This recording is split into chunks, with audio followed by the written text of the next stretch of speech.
Hi, this is Annie, and this is multimedia presentation of my learning experiences. The learning components of my choosing, in my own words, business letter, a letter written in formal language, used to transmit information from a company to another, or for correspondence between organizations and customers.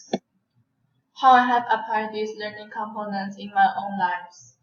I use the business letter to apply part-time job and college resume. Also, I use technique to write the memo for clubs. How I have seen these learning components applied by others.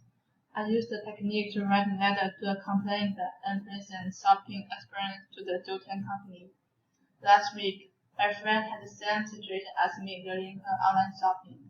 She didn't know how to feedback the problem, and I told her that she could write a letter of concern to the company's email accounts. Yesterday, the company emailed her to tell her that they will solve the problem for her. How I might use these learning components in my future life. I will use these learning components to apply college in the future. The content of the learning components match the format of the college application.